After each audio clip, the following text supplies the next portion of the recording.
पोळा. श्रावणी अमावस्या अर्थातच पोळा हा सण शेतकरी मोठ्या उत्साहात साजरा करतात. कोकणात हा सण आषाढात तर देशात काही ठिकाणी हा सण भाद्रपद अमावस्येलाही साजरा करतात. या सणाला बेंदूर असेही नाव आहे. या दिवशी शेतकरी सकाळीच बैलाला स्वच्छ अंघोळ घालतात, त्याच्या शिंगाला रंग लावतात, बेगड लावून ते सुशोभित करतात. अंगावरही विविध प्रकारची नक्षी किंवा आकृत्या काढतात. अंगावर झूळ पांघरतो, शिंगांना बाशिंगे बांधतो, गळ्यात घुंगरू माळा घालतो, पायातही माळा घालतात. त्यांना सजवून झाले की मग त्यांची पूजा केली जाते.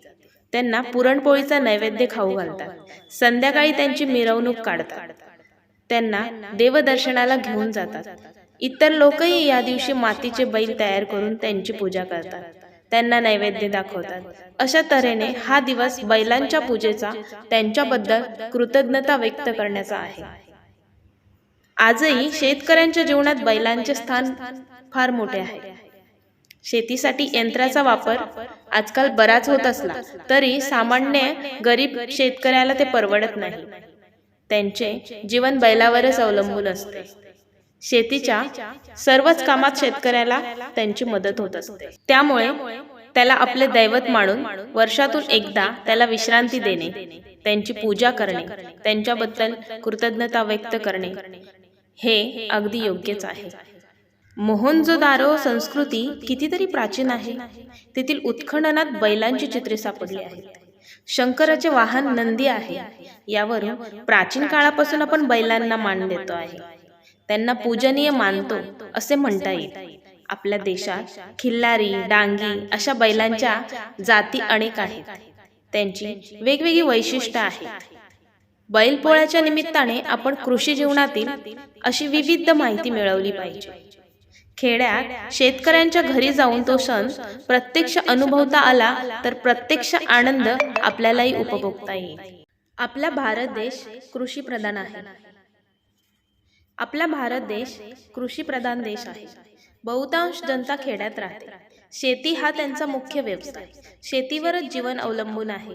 या शेती कामात शेतकऱ्याला बैलांची साथसंगत लाभत असून बैल शेतकऱ्याच्या सोबती आहे. या बैलांच्या मदतीने शेतकरी भर तळपत्या उन्हात शेताला पाळ्या घालून ठेवतो. नांगरणी वखारणीची कामे तो आटोपतो. एवढ्यात जून महिना उजाडतो. मृग नक्षत्राला सुरुवात होते. हळूहळू पावसाला सुरुवात होते. त्याचबरोबर ग्रामदेवतांच्या नावाने चांग भले करून त्यांचा मानसन्मान करून कुणबी दादा तिफन उचलतो व पेरणी सुरू होते. पावसाची झड जोरात सुरू होते व बैलांना आपोआप विसावा मिळतो. मग शेतकरी राजा आपल्या देवाचा सण साजरा करतो. त्याला पोळा म्हणतात. त्याच्याविषयीच एक कथा सांगितली जाते, ऐकूयात. कैलाश पर्वतावर शंकर पार्वती सारीपाट खेळत होते. शेवटी पार्वतीने डाव जिंकला आणि शंकरदेव म्हणाले की डाव मी जिंकला. दोघात वाद सुरू झाला. त्याला साक्षी होता फक्त नंदी. जवळच उन्हात असलेल्या नंदीला पार्वतीने विचारले, काय रे, डाव कुणी जिंकला? त्यावर नंदीने शंकराचीच बाजू उचलून धरली. झाले. पार्वती एकदम रागावली. तिने नंदीला शाप दिला, मृत्यूलोकी तुझ्या मानेवर जू बसेल, तुला जन्मभर कष्ट होतील. शापवाणी ऐकून नंदीला आपली चूक उमगली. त्याने पार्वती मातेचे पाय धरले व उशाप मागितला. तेव्हा पार्वतीला नंदीची दया आली. तिने उशाप दिला, शेतकरी वर्षातून एकदा देव मानून तुझी पूजा करतील. या दिवशी तुझ्या मानेवर जू ठेवणार नाही. तेव्हापासून शेतकरी हा पोळा सण साजरा करतात अशी कथा आहे.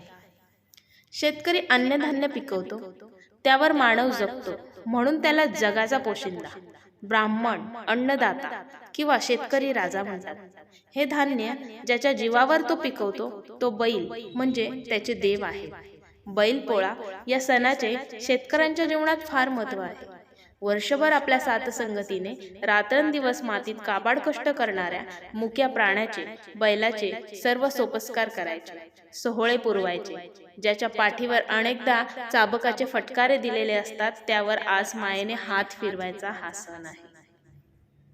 तसेच श्रावण वद्य अमावस्येला दर्भगृहिणी अमावस्याही म्हणतात. त्या दिवशी दर्भ उपटून आणायचे असते. हरितने हेमाद्रीमध्ये म्हटले आहे या दिवशी आणलेले दर्भ निसत्व होत नाहीत, म्हणून ज्या दिवशी उपयोगात आणायचे असेल त्या दिवशी आणू शकतो, अशा दिवशी पिठोरी व्रत करतात. हे व्रत खानदेश व मध्य प्रदेशात पोळा नावाने प्रसिद्ध आहे.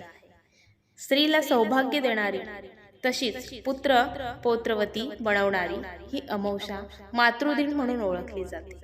एका स्त्रीचा पुत्र मृत जन्मला होता, म्हणून वनात जाऊन तिने योगिनींना प्रसन्न करून पुत्र जिवंत व्हावा अशी प्रार्थना केली.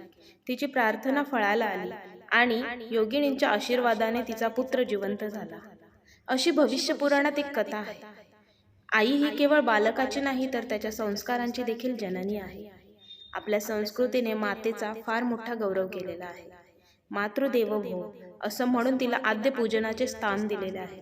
जिच्या हातात पाळण्याची दोरी ती जगा उद्धारी, ही म्हण मातृमहिम्याचे गुणगान करते.